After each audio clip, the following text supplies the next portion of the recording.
I grew up in a part of the city called Broadway East. Some people would label it the worst side of the city.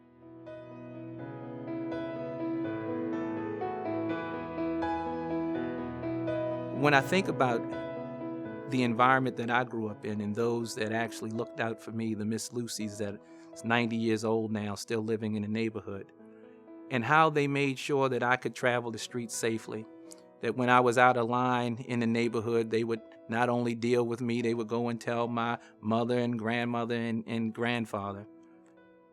They are now still stuck in those neighborhoods. Miss Lucy's on a fixed income. Miss Lucy has nowhere to go. Who am I to come from this neighborhood that was safe for me and then go and live in my creature comforts in Northern Virginia as I worked for Mobil Oil? You know, in 1993, my grandpa passed, and that was my call back home. Because before he passed, I came to Johns Hopkins and I told him that he didn't have to worry about Granny. I told him I got Granny. So I left my creature comforts of Mobil Oil, jet setting across the country to come back to my neighborhood that I saw changing. This was the neighborhood that raised me, that made sure that I could, in fact, be a college student. You know, people pulled together during that time, but it was trending in the wrong direction. So I feel like I owe a debt not only to the neighborhood, but to the people of the city.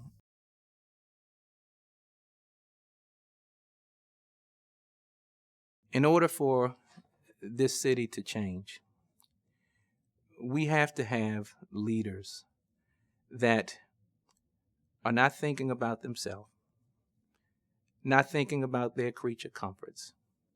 We have to have leaders that weren't just born to live reality. You have to expand your role and change reality, because it's not about our comforts. It's about the least of these, those that the educational system has failed, those that are just trying to figure their way out of these neighborhoods that we have over 16,000 vacant buildings across this city. They don't want to be there. They want stuff too. They want creature comforts. But if we ignore them and continue to focus on the things that make us comfortable, then I ask the question, are we really leading?